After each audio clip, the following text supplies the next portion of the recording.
Okay, everyone, this is Earl. This is another video for the Strat-o-matic Baseball League, and I'm not sure if I'm going to lump this on the front of a game or if I'm just going to do this on its own. I might just do it on its own. This is a video that's going to be about how I set up for a game. So this league is not a replay league, whereas a replay league, most people, if they do that, they just decide to replay a game, use pretty much the same lineups around the board for each team and all that good stuff, the same pitchers and all that stuff. And while that's something that is of value, of course, to those who do it, and who's to judge what's the best way and what isn't, but for each person who does something with this game, I figure their own reasoning for doing it probably is worthwhile. And for mine, I wanted to do something that was somewhat that would maybe prove a point, or not prove a point, but just to do something that would be unique, might elicit some kind of a result that you didn't expect. And that's what I like about this. So with that, what that means oftentimes, or just about every time, is that I'm not really going with the lineup that was already used. I don't really refer to, there are places where you can find lineup data online for, retroactive or even current, and you could get ideas for who you might want to lead off with, etc., etc. I think there's enough data on these cards that you get from Strat-o-matic to be able to sort of put that together yourself, and maybe even if you want to say reinvent the wheel. I think there would be some wisdom saying that the managers that are there probably have a good idea how to use their team, but that doesn't mean that they aren't second guessed at times, and it doesn't mean that you can't take some liberty and try to be the manager yourself, which is, I think, part of what this game is about, is being a manager, trying out different tactics, trying out different strategies, whether it's bunting, hitting and running, stealing, being aggressive, running the bases, etc., etc. There's lots of ways you can try to test this game out. And so in the interest of that, I guess I'll just go through some of my philosophy on at least one game. It probably translates to a lot of them, but it doesn't necessarily mean it's always going to be the same. So let's just start off. So this is actually going to be the first game of the third series out of 18. And it's actually a doozy of a game, this particular matchup. It's going to be Chicago versus Los Angeles. They just so happen to be the top two teams in the TBL right now. They both have 5-1 records. So what I would do is I start out by populating all the data at the top here, because like I have said in previous videos, I do like to keep pretty nice records. I try to curate things here, and my plan is going forward that when I do leagues and whatnot, I would like to try and make it so in the future I can have a good idea of what I did. Sometimes these things can be difficult when you go through so many games, you can forget what you did where. So there are some other things, if I can remember, to bring up here later in the video as far as other items and data that would be interesting to keep, but maybe not so easy to do. But anyway, so Series 3, so this is the third out of 18. There are 18 different series, 9 in the first half, 9 in the second half. And each team will play each other team twice, once in the first half, once in the second half. They'll play them once at home and once away, 3 games in each series. So that's what you have up there. You have what I put as 1 of 1, so it's matchup 1 and game 1 of the series. And what I've done here is, so I was using a 3-ring binder, which takes up a lot of room. I've been using a workbench here that I have. I've tried to clear out as much of the space I can, but I still am somewhat cramped for room. I wish I had more. Wish I had a couple of extra tables that I could rely on for different items. But so what I've tried to do is to condense this down. So I do have a schedule here think this is the first time I've actually shown a full-blown schedule for the league. So this is the first half. And so this is where I'm getting Series 3 and the first matchup, Cubs at Dodgers. This would be 3, so matchup 1, matchup 2, 3, 4, 5. And so this is the first game of that matchup, number 1 of Series 3. And the nice thing, so these are like 5x8 index cards. It's tough. I don't have a whole lot of zoom. I can zoom out. I can do this, so you just have to see that that's what they are. But the nice thing is they run through a printer pretty well. If you put them in as if it were a, 8.5 by 11, just crimp down a little bit on the edges of your printer, and it prints out all right. And you get the second half here. So that's one of the things. And so you can buy these little loop thingies at your local discount store for relatively cheap, and so you just get one of those. I think I got a bunch of them for $2, and then your little hole puncher for the hole, that's maybe $1, maybe $1.50 if you get the deluxe model that washes your car for you or whatever. But anyway, so let's move on here. So we got that. And so that's like a time saver I'm trying to do. I'm trying to find ways to optimize my space, and so that's, I guess I'm partly making this video for also maybe to give some ideas for people out there who happen upon this, who are strat-o-matic fans and who might be interested in other ways to help make it easier to do this. I simulate a date. So it's June 18th. I'm not recording it on June 18th. It's actually in August right now. But I end up simulating this date, and the reason I do that is because I want to make sure I want to try to ring true to the starting rotation as well as the bullpen. You aren't, according to strat-o-matic rules, you are not allowed to use a bullpen arm more than 2 games in a row. And so there are also some rules as far as your starting pitcher. Unless they have a star, they can't go on 3 days rest. So for the most part, we aren't doing that until we get to the playoffs in this league. But yeah, so that's, and then also for injuries, I want to make sure that if I honor injuries at this point to the letter of the law. I am a rigid kind of guy when it comes to rules. I don't like to bend the rules. I like to follow them. I like order. That's just the way it is, and so that's what I do.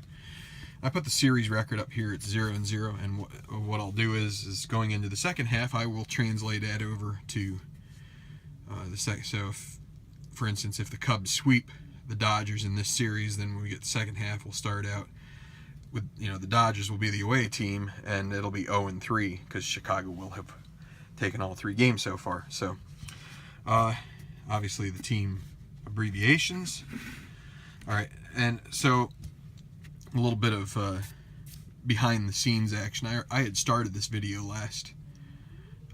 earlier this past weekend, and I had my phone stop and say, "You don't have enough room." So I had to clear some space on my phone. I hadn't cleared out any of the previous videos I had shot, so I had to do that, much to my chagrin. I like trying to keep things in case something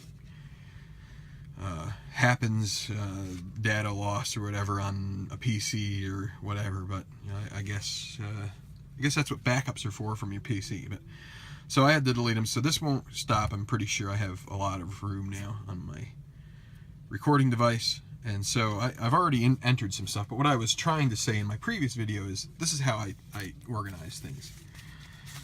So let's take the Cubs first, because they're the away team. When I get my deck out here, I have it in a stack, and the way I stack it is I stack the pitchers on top. So if you thumb through here to the point where you get to the bottom, the last pitcher, there you go. We'll take the position players and they can go sit in the locker room for a minute. The top cards are going to be the top 5 are my starters. Now, Jake Arrieta was the last starting pitcher.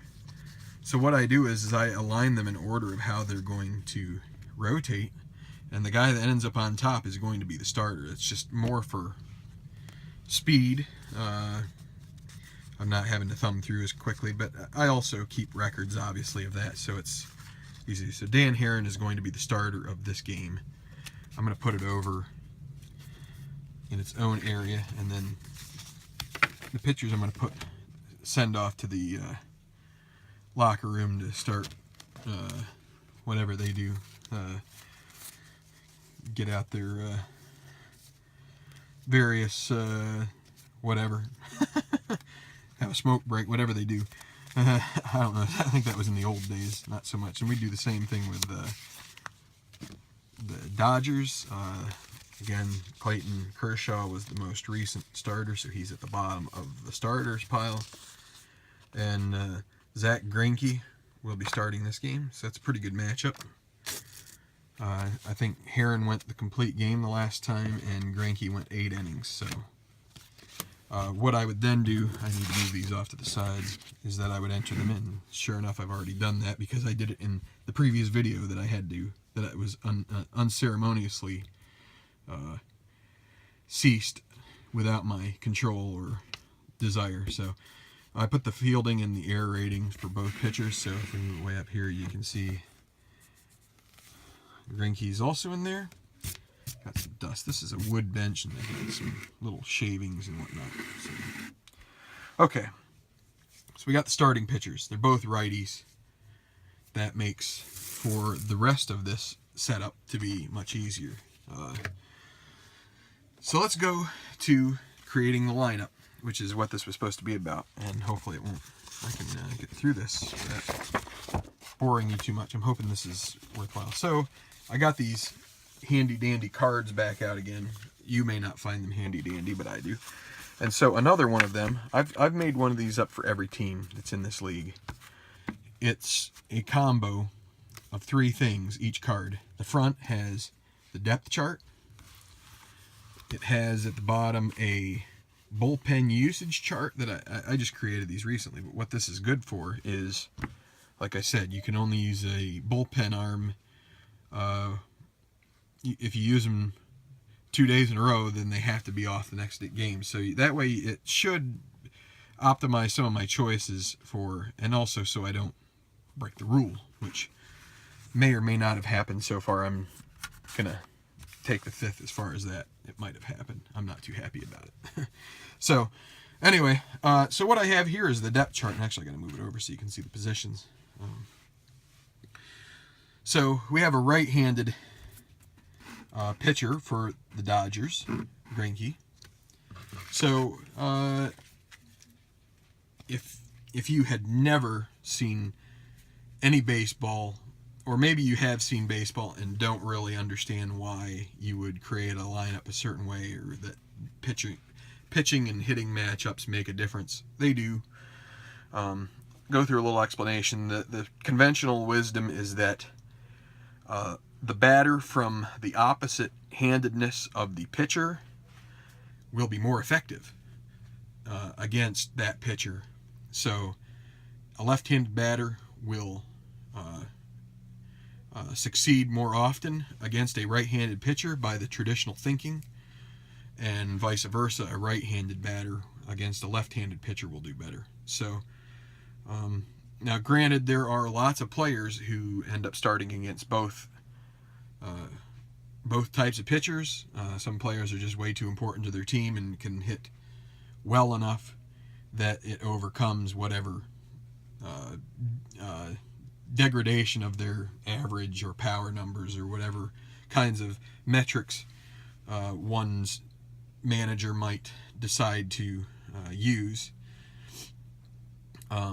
Sometimes they just are better than the other options available. So in that case, you would just go with them against lefties or righties. Some players have learned how to adapt, and you may wonder, why would a player be a switch hitter? And that is the reason why, is because, no, I'm not going to explain it too much, but you can get the impression now that they would switch hands depending on the handedness of the pitcher. So we can get this deck of batters out and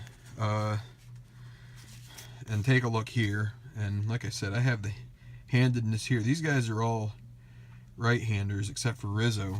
Chris Bryant, he is going to play Oh, the other thing that's on this card, I was going to mention, there were 3 things.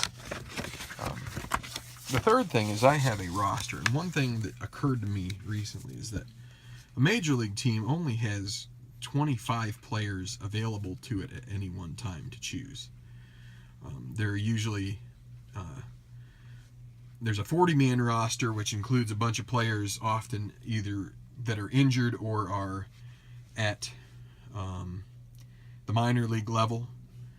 And so the strat-o-matic packs give you 27, and I started realizing that when I was doing these games, I probably should have taken out 2 cards and just ruled them out until there were injuries or until I thought that a pitcher reached their innings limit, and then we would move them back. We would switch them out or something to that effect. Well, so the big reason I brought this up is that this shows you that Dexter Fowler is actually injured until July 5th, and this is June 18th. So I that's the other thing I do is at the bottom of the stack for each team, I place the card of an injured player or any injured players. So that way I'm much less likely to use them if I see that they're sort of put off to the side. So that was all I really wanted to show you, but it also, I like that because it can help me to not only remember they're injured players, but I want to make sure that I don't use the 26th or 27th player in this deck. So let's get back to what I was talking about. So Chris Bryant, he is going to play third base almost every day for the Cubbies. And so what I do is I start doing these, and I try to line them up in a diamond, how the team would, construct their diamond. I'm going to move. I have a light here to try and I'm getting distracted by some of the, I don't know if that makes any difference, but if it does, we'll see. Yeah, I don't know.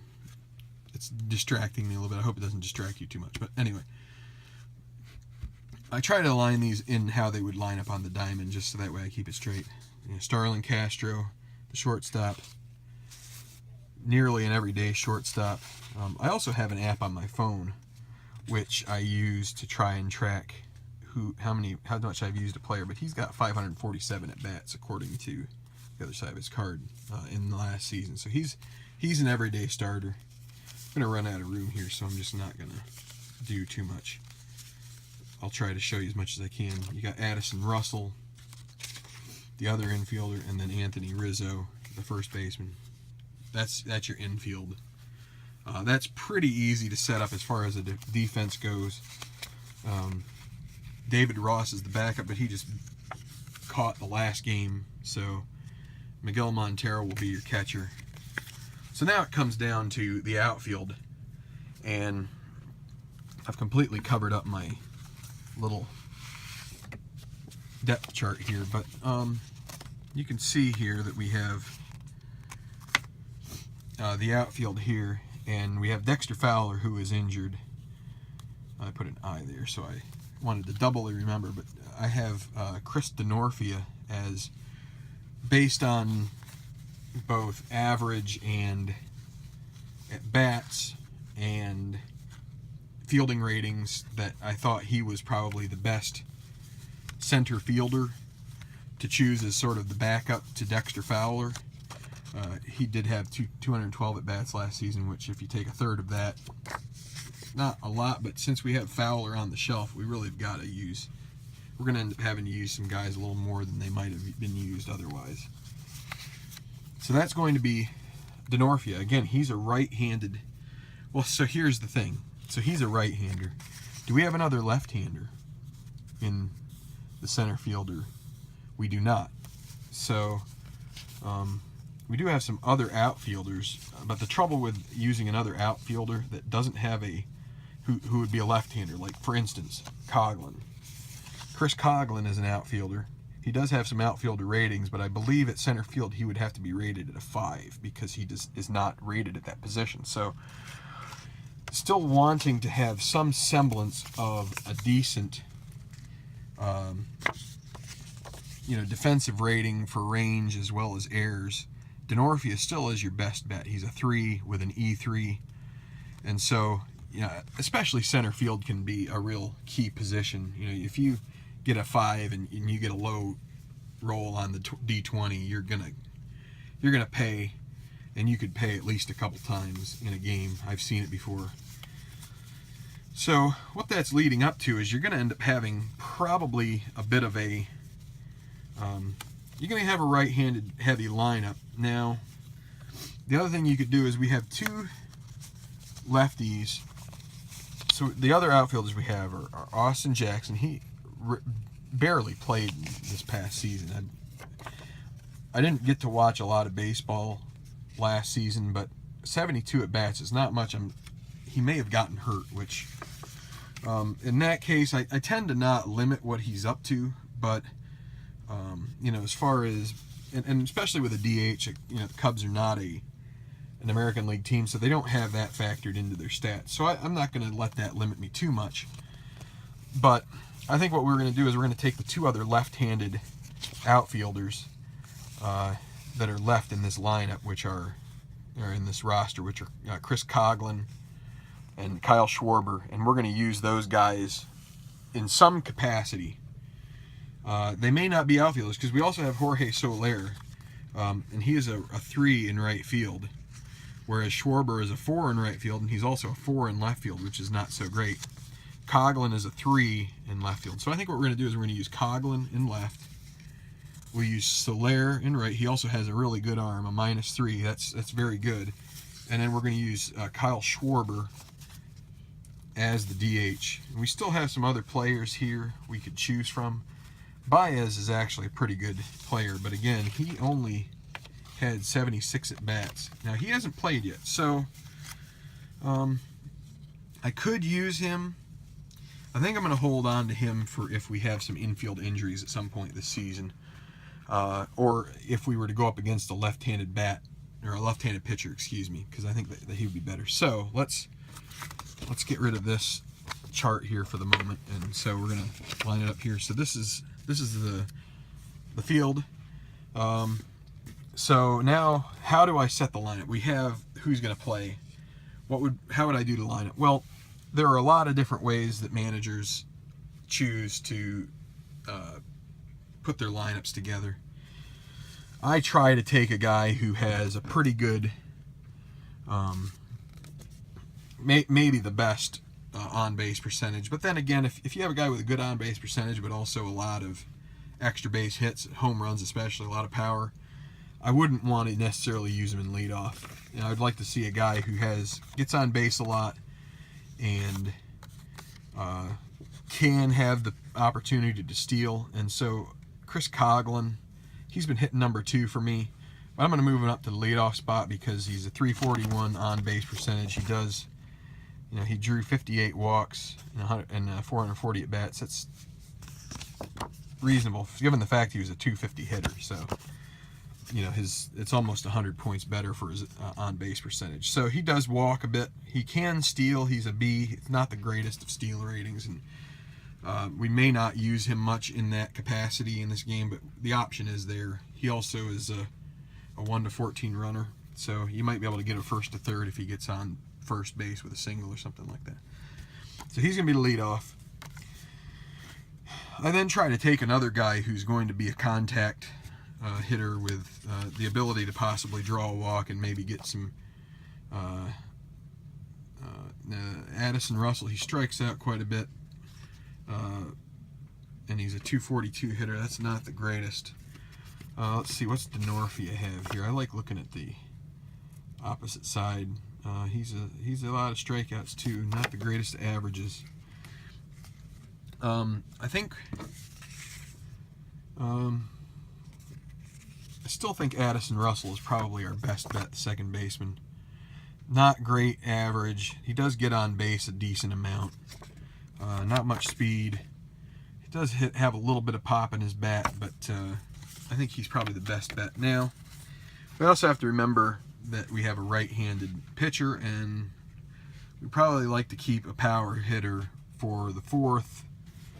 So it's basically a toss-up between, do you want to use So Castro doesn't have that many. Bryant has a fair number of home runs. He's got 26. Rizzo, I think he's 31, so he's definitely a guy you could. But see, he's also a guy that can, he's a 278 hitter. Bryant's 275. Probably doesn't make too much of a difference which order you put these two guys in, but I think I'm going to split up Bryant, and so we're going to use do a lefty righty or righty lefty righty. So we kind of got some alternation here. It makes it tougher if they want to use some relief pitching later on to be able to match up, because then you got to burn some pitchers or just bite the bullet and try to go. So we're going to do Bryant in the cleanup spot. Castro, a little bit of pop, not much, but I think actually, what about Soler? Soler, he's not so much. Montero, the catcher, he got 15 home runs. Let's give him a shot. I'm going to give him a shot at as the number 5 hitter. He's another lefty, so that continues this sort of alternating. Soler will be next. Yeah, let's see. Yeah, we're gonna do Soler. We can bring Schwarber in here too. That'll keep alternating, and we're going to end up with the bottom of the lineup being, I'll use Denorfia. He's not quite as good of a hitter. Well, he does have some average. Castro, they're both not too bad. You could argue you might want to use Schwarber at the end. I think Schwarber has enough pop that you might want to keep him a little bit higher up in the lineup here and try to use. We use Denorfia as the guy who could turn the lineup over with a walk or something and try to get Coghlan. So that's how we're going to do this. It's going to be Coghlan, Russell, Rizzo, Bryant, Montero, Soler, Schwarber, Castro, and Denorfia. And so that at that point you would then take that and write them in the lineup, the fielding ratings, all that good stuff. Repeat the process for the Dodgers. Again, I try to use speed as a tool in the first in the leadoff hitter spot, because if they can get on base and get to second before there's any outs, then you've greatly increased your chances to get out to a lead and put pressure on the other team. So I'm going to end it here. There are some other aspects I think I was considering talking about, but we'll leave those for another time if I have a chance, and I'd like to make sure that this doesn't go on for more than half an hour. So let's cut it off here. This is Earl. That's the way I'm going to put together the lineup for the Chicago Cubs. Be trying to put out a video on this game a little later this week. This is going to be a marquee matchup. We might cover in a couple videos for each, maybe in each game of this series, because they're the best teams in the league right now, and we'll just see how it goes. So until then, this is Earl, and strat on.